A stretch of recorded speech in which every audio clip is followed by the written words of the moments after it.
Now when it comes to the Kaaba, the main point that we try to communicate is the following. In Islam or in the Quran, God teaches that if all mankind and if all the jinn combine to sin and move away from God, then God doesn't lose one atom's worth of his kingdom. And if mankind and jinn combined to dedicate every second of their life to prayer and to worship of the one God, then God's kingdom doesn't gain one atom's worth as well. What does this philosophy teach you? It teaches you that God is not in need of you, or your practices, or your worships, or your prayers. You are in need of these practices and these worships.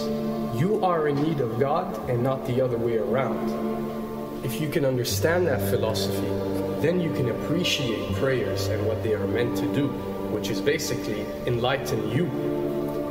So when dealing, for example, with the Kaaba, Muslims are required to go and perform Hajj one time in their life, and it's one of the 5 pillars of Islam. Growing up, most Muslims accept this, and most of them do it without questioning, and this is the essence of belief, and this is great. But at the same time, this doesn't mean that if you question or research, you're going to come back with negative or bad answers. The opposite is actually true. So when we started researching into the esoteric agendas and we started researching the elite, we found out how much certain type of practices and rituals can affect your lives. So when we went and placed this on Islam, we developed an even deeper respect for this religion and a far deeper respect for God and the creator of us.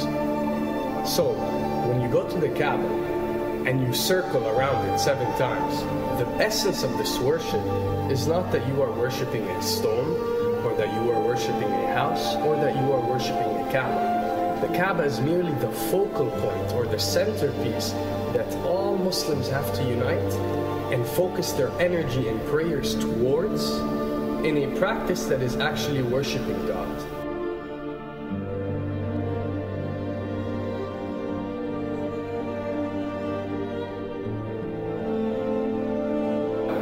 Now, going in circles counterclockwise does not break you away from time and space.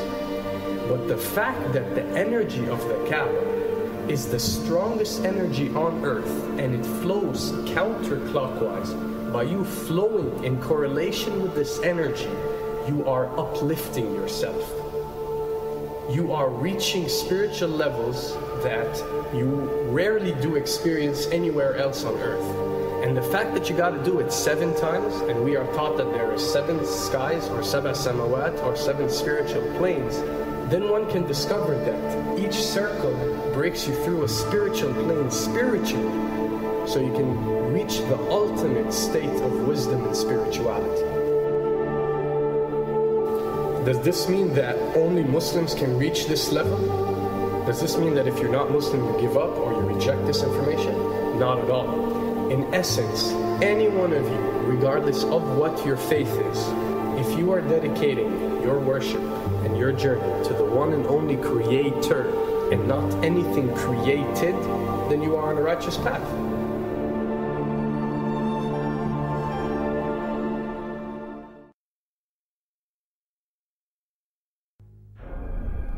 To begin with, the significance of 911.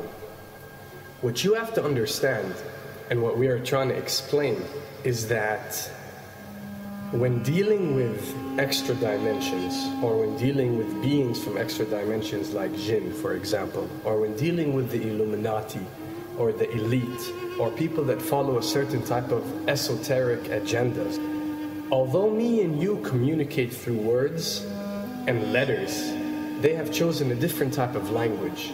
And this is a cross-boundary type of language. This is a language that goes across the boundaries, understood by all. And this is the language of numbers and shapes. And this is why whenever you do research about these groups, you'll find out that they practice something called sacred numerology and sacred geometry. What does this mean? It means that each number is given a meaning. Each shape is given a meaning. A meaning is communicated whenever a shape is presented or a number is presented by these specific groups. I'm not talking about random people or random groups. We're talking about specific groups that follow this type of agenda. When numbers are used, it signifies a certain type of meaning. When shapes are used, the same is followed. So, in their definition, in a numerological sense, 10 is the Alpha and the Omega, or the God. 11 is a step above God. 101 is a step above God. 911 or 911 is the skipping of God. It is the ultimate challenge. It is going from number 9, which has a specific meaning, to number 11 without going through 10. It's skipping God. So it's no coincidence that this event that we call 911 today took place on 911. It is the ultimate challenge.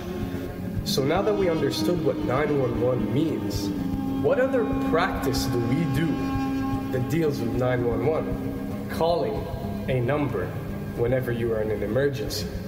Now, creating an institution that helps people whenever they are in need of help and whenever they are experiencing an emergency is fine. There's nothing against it. There's no religion, there's no logical person on earth that will tell you this is wrong. But when you understand how sinister that these elite are and the way they work on a level that's way beyond what you think. So the fact that when you're experiencing an emergency or when you are in need of help, you have to pick up a phone and dial 911, which is the ultimate numerological definition of skipping God, then you'll understand how these people work.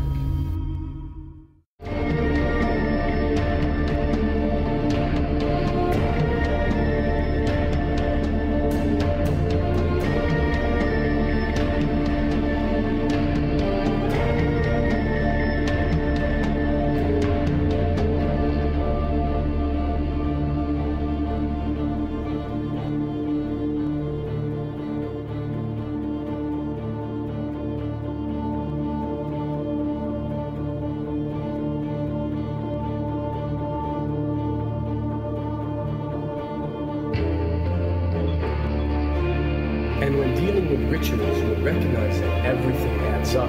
For something to be a ritual, everything has to be in place, everything has to be perfect. And my advice is, if you want to recognize that something is satanic, it has to add up in all sense. The numbers have to add up, the shapes have to add up, the event has to add up, it has to have one general meaning. The pieces of the puzzle fit perfectly. That's when you recognize when something is ritualistic or satanic.